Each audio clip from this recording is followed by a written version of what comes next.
Hey you, so in this video, the good, the bad and the ugly of selling gold and silver. I'm just going to be going over my own personal experiences I've had when it's come to me liquidating my gold and silver. Now I've sold damn near everything, and I'm going to be mentioning three categories here. They're going to fall under, you know, personal, private and auction, and just go over my experiences with them and how easy or hard or liquid I found them, and give some pros and cons on them. So for an individual that may be asking themselves, well, I've said many times I'm in this for the long haul, a lifestyle. Why am I actually selling now if I'm selling?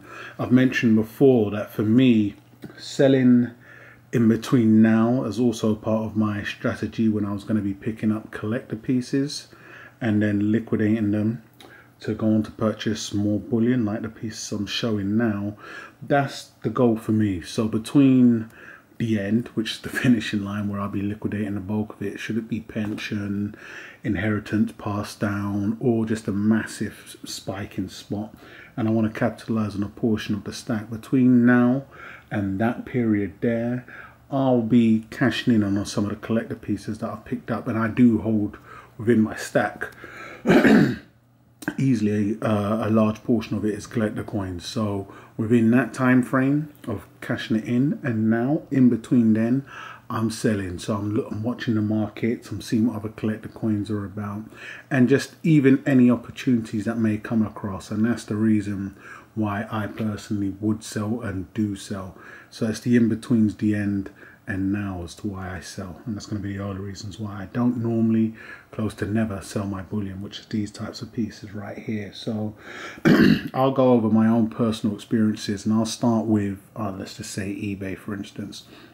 Now eBay is going to be the main auction site a bulk of individuals use. My experience with eBay has been, I would say, the pros straight off the bat is I've got the best prices that I was going to get. If it was a collector coin we was talking about, I was able to capitalize and get maximum off of eBay. I think for an individual that wants to sell privately and not go a dealer route that I'll speak on the other avenues, it is going to be your best bet. It gets advertised to, you know, a greater audience. I'm in the UK, I've sold to individuals all across the globe off of eBay with a lot of these collector pieces I'm displaying here, from America to Japan, Australia, New Zealand. I've sold all over the world, and it was only possible through eBay. Obviously, being on the platform I'm at here now on YouTube helps for individuals to maybe contact me and we broker the deal and do it through there. But putting pieces up for sale in different countries only, or different regions, also played a large role, and that wouldn't have been possible without eBay. So that's definitely one of the pros for me with eBay. It being pushed out to the widest audience, the audience specifically looking for that piece. And from all of the sales that I've done, be it bullion or collectors or anything, I've got the highest prices paid when I've used eBay. So that's the most definite. Anybody and everybody using that platform is going to know that. But my experience in the good has definitely been that when it comes to eBay. Now, I would say a con, which also many would have and many could tell you about when it comes to eBay, is going to be the low lives, the dirt bags on eBay, the risks. As a seller, I'm not really worrying about buying here when I'm talking about. I've personally had in situations where you just come across unreasonable individuals when it's come to either the quality of the coin or just in their demands, you know. And I've heard horror stories from individuals close to me where they've sent out proof coins, for instance. To put it short, let's just say the individual purchasers had buyer's remorse, sent the proof coin back, and it's come back with fingerprints all over it. Now, the coin most definitely wasn't sent with fingerprints all over. So that's the biggest downside to eBay, and many would say it works against the seller, and buyers are happy about that. But you know, it's also become, I would easily say, a playground for the scumbags, the low lifes and the thieves and the cheats, when they're going to try and do anything to either pull off a scam where they haven't received, or they're doing the, you know, bait and switch, or just being extremely unreasonable. I had individuals, whereas I've sent high res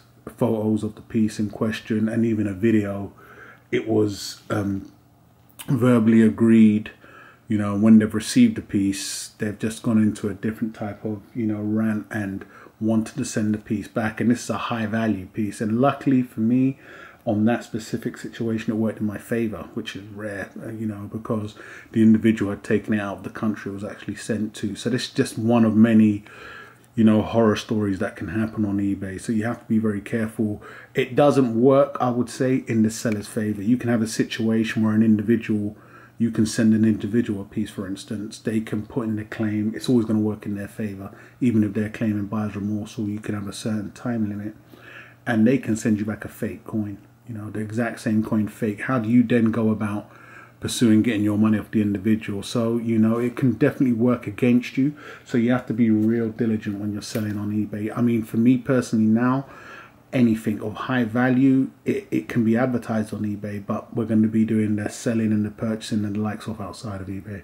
It's the only way I'm going to use that avenue for certain high value pieces. I won't be doing it within eBay, because, you know, before you know it, you've been scammed and you're going through a process drawn out for months on trying to get your own money back. So that is the pros for me, and the cons. I would say it's definitely worked out a lot more in my favor. I've had a handful of situations where it hasn't, but because they've been high value, it's definitely pushed me off from taking it any further. So that's going to be eBay. That's my experience there, and I'll give a round up as to where I'm going with this at the end. So the next other avenue I would say would be personal. Now I'm going to break down personal as it's personal. You know, there's no repercussions should you be a shady seller. You know, the individual can't get their money back. It's an agreement, a verbal agreement between you and the individual selling it to.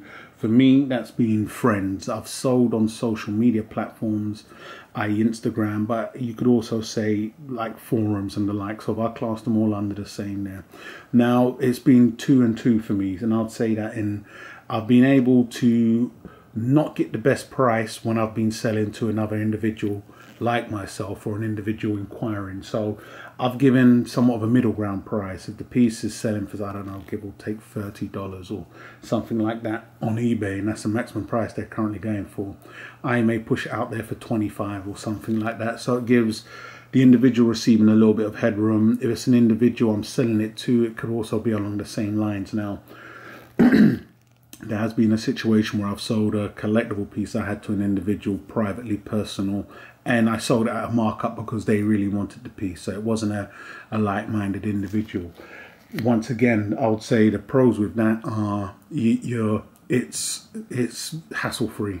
You know, there's no repercussions should something go wrong. If you're not a scumbag and you're given your own personal guarantee, I do that with everything that I've sold. Any issues, especially on that line where you're going personal, let me know. If you want high-res images, if you want videos from all angles, I make sure absolute comfort.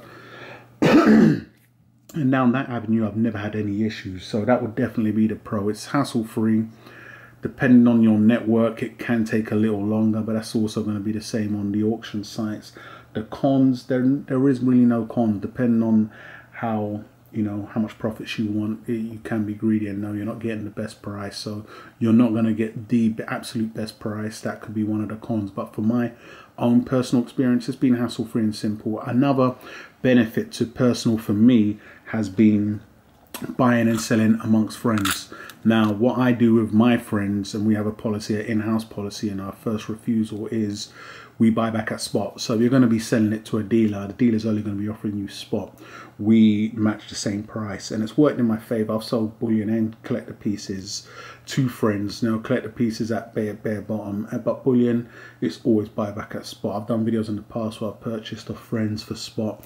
Now, you can be thinking, you know, what's the benefit there? Well, a lot of individuals need to understand when a dealer says they buy back at spot, anything can come into that equation. From what I've experienced, it's going to be a 2%, 1 to 2% above or below. The majority of the time, it's going to be below. If you haven't purchased from them in the UK, I do know, if you haven't purchased from the dealer, if you're looking at these sovereigns, for instance, they may give me 2% below spot price. If you've purchased from them, they'll offer you 1% below spot price. Metals have to be doing fantastic when you start getting offered spot price. It's going to work for each individual in different parts of the planet, you know, so it's obviously you need to find out whoever you'll be selling that to when we're talking about dealers here. So The plus side with that with friends is we offer spot, bang on spot. If spot price is 15, we pay 15. It's beneficial, it's convenient. I know a few friends that stack, none of them know I'm on YouTube, but it's easy. We do a first refusal, you know, if they've got a couple of ounces, be it silver or gold, in tubes or something like that, and they want to liquidate. And a lot of the times it just goes around, so it can be like a lending service, but this is more secure with an asset in place. As I've had tubes before, friends, and then when they've been in better situations and spots risen a little, nothing major, I've obviously sell it back to them at exactly at spot. So that's been the benefits there for me. So those are the benefits of personal that I would say. I've got a bit of a frog in my throat at the moment, so bear with. Now the last one I'd get onto would be dealer. Now for me, dealer has been fantastic in that it's been the place that's been most liquid, and I've done my best trades with them, and you know, hassle free. So dealer is always going to be my go-to come time to sell. Now I would say the pros with dealer straight off the bat, I've just mentioned, was being as hassle free and liquid, and I've personally had my best trades through dealer. I'm not going to get trades on eBay. I've had a few trades offered on the personal platform that I didn't end up following through, but they've been pretty good trades for, you know, 1 ounce of gold. I've been offered at least 3 or 4 eagles or the likes of that I would have followed through with. But with dealers, they have the stock to do it. But I would say in the current climate, at the time of releasing this video, a lot of the trades I've done in the past I wouldn't be able to do now because, you know, times are hard and for the dealers. So it's all about the timing. But you know, I've been offered the best prices from them sometimes. Well, no, I'll get to that in a moment. When I say price, I'd say best trades off of them, especially if you've got highly desirable pieces. And that's been also another plus in the pros. I've had the best trades with dealers when I've had desirable pieces. Now I'd say a con straight off the bat is if you're an individual and you have the wrong piece, you'll have a dealer tell you they're not even interested in what you have, or you'll get such a low ball offer that it may turn you off. But you need to understand, if you're struggling with a dealer, it may be a lot harder. So having relationships with dealers, be it your local coin store or building up some type of a relationship with a rep at a large online dealer, is definitely something worth looking into. I've done those and I've benefited from those. Another plus with a dealer that can work in your favor is if you can do some type of a sale on behalf for you, whatever piece you'll be reselling. Now, not all dealers do this, I don't believe none do, but if you have a good relationship with them, it can work out better. It's, you know, it's as liquid as eBay, and you may gain as they'll be charging a lower percentage.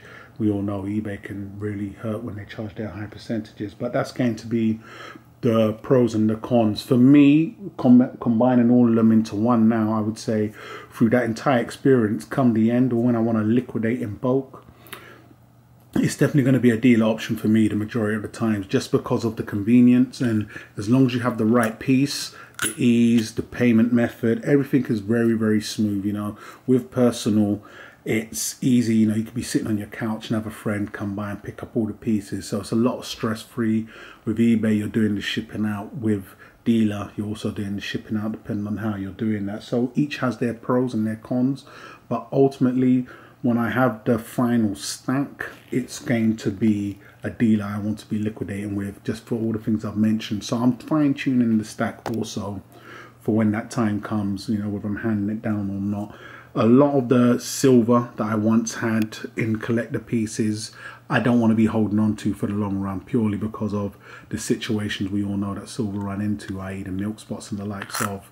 But when we're talking gold collector pieces, I don't have no issues holding those for the long term, because I'm a lot more confident in gold, and I don't have no ugly surprises to worry about should the time come, you know, 10 years from now. If we have to stay in the current climate of the market, currently how it is, time of releasing this video for the next 10 years, I could tell you silver sales, definitely on the collector pieces, are going to be a lot more stagnant. You'll find individuals like the Perth Mint doing silver coins with mintage of 5,000 just to, you know, breathe life into things. So, you know, I don't want to be holding on to certain pieces for too long, because technically it's a ticking time bomb when we're talking about milk spots and the likes of. But that's been my good bad and ugly experience of selling gold and silver and why I do it and how I've gone about doing it. So I've been displaying these sovereigns, a recent pickup, and some of these other gold pieces in the background. But it'll be great to hear your good, bad and ugly experience when it's come to selling, or if you are selling, or when you do come to sell, which avenue will you be using?